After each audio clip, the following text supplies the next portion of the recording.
오늘 풀었던 오십 문제 중에 그나마 해설이 필요한 문제는 아마 이 문제인 것 같고, 뭐 해설이 굳이 들을 필요가 없는 게 저번에 이거 영상을 한번 찍어놨어가지고 그거를 다시 보고 하면 돼서 어쨌든 그래도 한 번 더 해설을 해볼게요.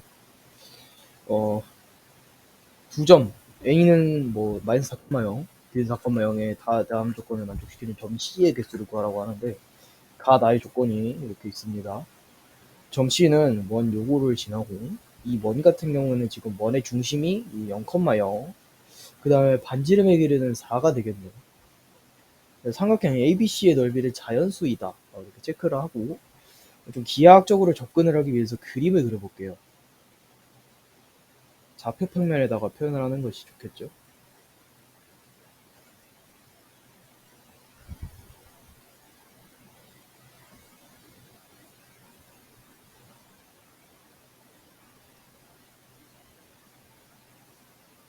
네, 이렇게 되어 있습니다. 그 다음에 점 A와 B를 표현해 주자면 A 같은 경우는 지금 마이너스 4,0에 위치되어 있고 B 같은 경우는 4,0에 위치되어 있고 그 다음에 요 원 x제곱 플러스 y제곱은 16. 요 원 같은 경우에는 반지름이 4라고 했으니까 아마가 아니라 무조건 요 점 A와 B를 지나게 돼 있습니다.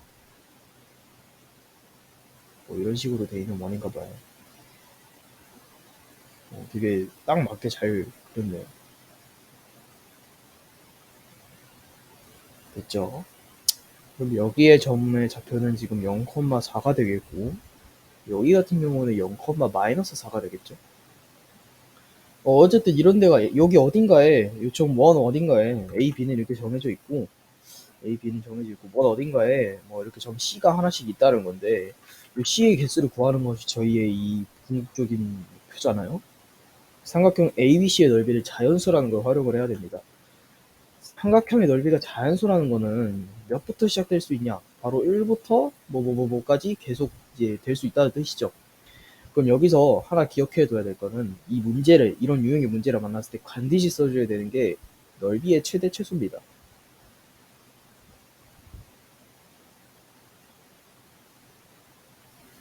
넓이의 최대 최소가 무슨 말이냐? 넓이의 최소 같은 경우는 자연수, 그러니까 뭐 문제 제시된 상황에 따라 다르겠지만 자연수라고 제시가 돼 있으니까 무조건 1부터 시작하겠죠. 그보다 작은 자연수는 존재하지 않으니까. 그래서 뭐 100이든 1000이든 말이든 이렇게 갈 건데 요 원 위에 지금 점 C가 존재한다고 했으니까 그러면 요 x제곱 플러스 y제곱 요게 16 요 원 위에 있는 점 중에 이제 삼각형의 넓이가 최대값이 될 수 있는 그 점을 찾아보는 거예요. 뭐 예를 들어서 점 C가 여기 있다고 한번 가정을 해볼까요? 그때 삼각형은 이렇게 그려질 것이고 네, 이런 식으로 그려질 것이고 이렇게 그러면 여기를 윗변으로 사용을 할 거고 여기에 지금 이 점에 y좌표를 갖다가 삼각형의 높이로 사용을 하게 될 거예요. 그러면 밑변은 지금 거의 다 요 8, 요 8이라는 수치로 고정이 돼 있으니까 저희가 찾아야 될 거는 바로 높이의 최대치라는 거죠. 높이의 최대치는 당연히 원의 이 반지름을 차지하는 요 4가 되겠죠, 4. 그럼 밑변인 8과 4를 곱해서 2로 나눴을 때 요거의 값이 바로 16이 나와요. 이것이 바로 이제 최대값이라는 거죠, 최대값. 그 말은 즉슨 어떻게 되느냐. 만들 수 있는 삼각형은 1에서부터 16까지의 넓이를 가진 삼각형을 저희가 만들 수 있다는 거예요. 그럼 1부터 차근차근 해봅시다. 뭐 예를 들어서 요 점의 좌표, 요 C점의 가상의 좌표는 A, 4분의 1이에요. X좌표는 지금 신경 쓸 필요가 없는 게 지금 저희가 고려하는 거는 이 높이니까 Y좌표만 고려하면 됩니다. 그래도 형식상 여기다가 뭐 마이너스 A 보기 좋게 이렇게 써놓을게요. 그리고 밑변 곱하기 높이 나누기 2니까 밑변 나누기 2 먼저 해서 8 나누기 2분의 1, 그러니까 8 나누기 2, 8 곱하기 2분의 1. 그래서 4 곱하기 모로 일단 삼각형의 4 곱하기 네모로 삼각형의 넓이가 표시가 되거든요. 이게 이제 1부터 16까지 간다는 소리겠죠. 그리고 이때는 4 곱하기 4겠죠. 높이가 4니까. 삼각형의 넓이가 1이 되려면 네모가 4분의 1이 돼야 돼요. 그래서 여기 이걸 적었죠. 그럼 삼각형이 이렇게 만들어질 거고, 거기서 나오는 삼각형이 몇 개가 있느냐? 여기서 하나가 있고, 요 점에서 x축에 대해 대칭이동한 점인 요 점에서 하나가 또 만들어질 것이고, 그다음에 요거에 이제 선대칭 도형인 이쪽에서 하나 만들어질 것이고, 요거의 x축에 대해서 평행이동을 한 이쪽, 대칭이동을 한 이쪽. 그래서 다 해서 요 자연수 1, 그러니까 자연수를 시작하는 요 1이 넓이가 될 수 있는 삼각형을 만들 수 있는 점 C의 개수가 4개가 나온다는 것이에요. 이렇게 해서 4개, 4개, 4개, 4개, 4개 나오겠죠? 뭐만 빼고? 16만 빼고. 왜냐? 16 같은 경우에는 넓이의 최대치가 지금 4라고 했잖아요. 그러니까 넓이의 최대치가 16, 높이의 최대치가 4라고 했잖아요. 16 같은 경우에는 어디까지밖에 안 나오냐면 요렇게 하나, 이렇게 둘. 근데 지금 4,0, 0,4, 0, 마이너스 4는 점이 이 위아래로 하나밖에 없으니까 삼각형이 2개밖에 만들어질 수 없어요. 그러면 저희가 여기서 알아둬야 될 거는 1부터 15까지는 총 4개의 삼각형이 지금 만들어지는데 나머지 16은 2개의 삼각형이 만들어지니까 그럼 4개의 삼각형이 만들어지는 그거의 개수가 지금 1부터 15까지니까 곱해서 이제 60이라고 나오고 16에는 2개 만들어지니까 여기서 1이 더하면 62가 답이 되겠구나. 그래서 62. 이어서 뭘 해볼 거냐면은 이제 좀 그 도형 파트죠. 도형 파트. 그 중에서 이제 굉장히 중요한 그런 파트를 차지하는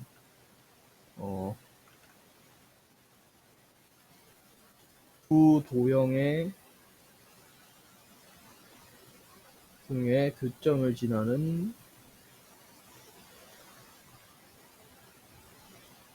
또 다른 도형의 방정식.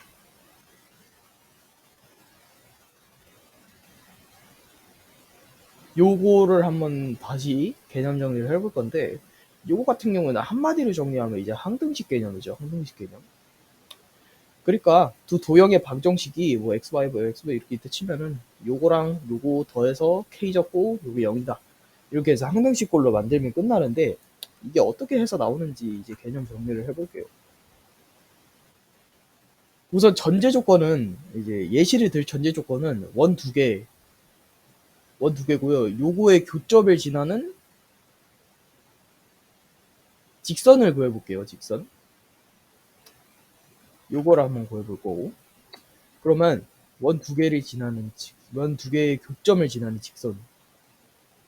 뭐 굳이 필요 없지만 그림으로 표현을 하게 되면은 원 두 개의 교점이니까 뭐 이런 식으로 지나겠죠? 이런 식으로.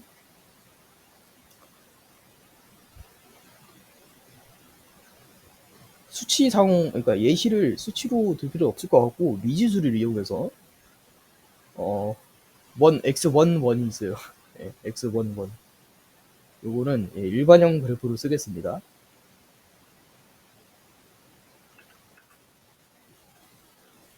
네, 이러한 원이 하나 있고 x2가 있는데 이것도 원이에요.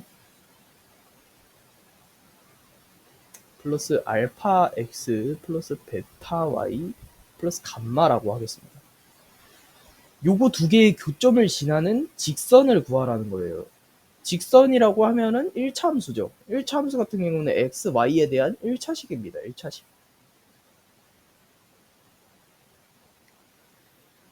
요거를 설명하기 전에 하나가 이제 저희가 원래 풀던 방식이 있었죠. 그건 1차 함수의 교점을 지나는 직선이었는데 예를 들어서 뭐 ax 플러스 by는 0, 알파 x 플러스 베타 y나 뭐 0, 이런 식의 두 개의 1차 함수가 있었는데 뭐 요거의 교점을 구하래요. 요거의 교점을 구할 때 저희는 어떻게 했습니까?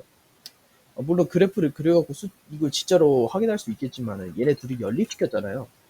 얘네들이 연립시킨다는 개념은 무엇이냐면은 얘를 예를 들어서 저거 뭐요 일반형 그래프로 보시고 y는 뭐뭐꼴이 나올 거 아니에요. 일반적으로 도형에서 요 교점의 개념은 요 두 개를 이제 구했을 때 나오는 그 겹치는 해, 그 해의 개념이기 때문에 y는 뭐뭐꼴로 만들어서 얘네들이 연립시키고 거기서 해를 구하는 과정이 바로 이 그래프들의 교점을 구하는 과정이라 할 수 있잖아요. 그 교점을 구하는 과정을 연립시켜야 되는데 그걸 어떻게 하느냐, 그거를 이제 항등식 개념으로 하겠다는 거예요. 이런 식으로 돼 있으면 k 값에 핵에 대한 항등식이니까 k 값에 따라서는 절대 결과값이 바뀌지 않게 0이 나와야 되잖아요. 다른 즉슨 여기가 어떤 수든 여기가 0이 돼야 된다는 거니까 여기가 0이라는 거고, 여기가 0이니까 당연히 여기는 0이에요. 이런 식으로 얘는 0, 얘는 0 하면은 뭐가 0, 뭐가 0 이렇게 하면 둘이 연립시킬 수가 있죠. 그 과정을 통해 갖고 지금 이렇게 교점을 지나는 직선이나 뭐 이런 걸 구할 수 있는 거예요. 그럼 요거 두 개도 이제 얘네는 사실 그러니까 1차함수 같은 경우는 연립 방정식을 하면 y는 뭐 꼴로 고쳐서 이걸 할 수 있는데 얘네들은 그게 안 되잖아요. y는 뭐 꼴로 고칠 수가 없으니까. 그래서 지금 이런 식의 항등식 꼴로 저희가 해주는 겁니다. 그래서 어떻게 쓰냐면 첫 번째 도형을 하나 그려줘요. 도형을 하나 써주고 그 다음에 두 번째 도형을 써줘요.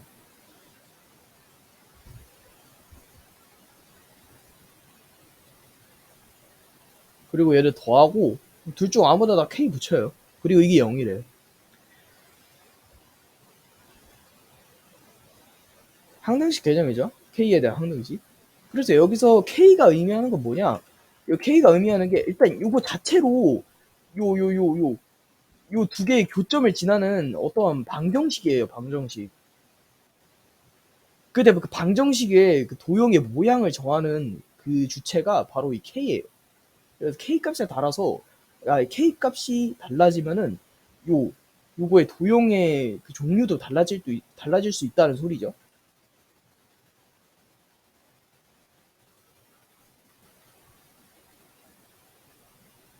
그래서 저희는 지금 직선을 구하는 거잖아요. 직선은 x, y에 대한 1차식이잖아요. x, y에 대한 1차식이 되려면은 x제곱, y제곱, x제곱, y제곱 얘네들이 사라져줘야 돼요. 그렇게 되면 k가 될 수 있는 수는 뭐밖에 없냐면 마이너스 1밖에 없어요. 이때는 직선이 나타납니다. 네, 직선이 나타나요. 이때는.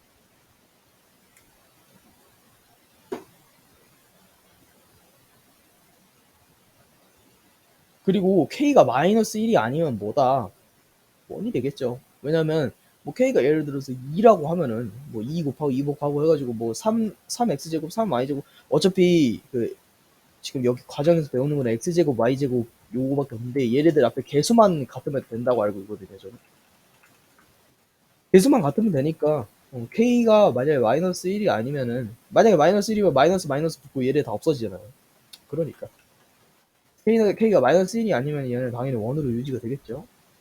네, 그래서 이 두 도형의 교점을 지나는 또 다른 방정식, 도형의 방정식은 이런 식으로 두 식을 더한 다음에 아무거나 k 붙여서 그게 0이라고 해서 항등식 개념으로 풀면 되고, 그때 k, 요 도형의 모양을 정하는 주체는 k이며 k가 마이너스 1이면 그러니까 두 원의 교점 그 문제에 k가 마이너스 1이면 직선이 되고, 그다음에 k가 마이너스 2이 아니면 원이 그대로 유지가 된다. 원 같은 경우는 지금 이제 x, y에 대한 이제 2차식이니까 됐습니다.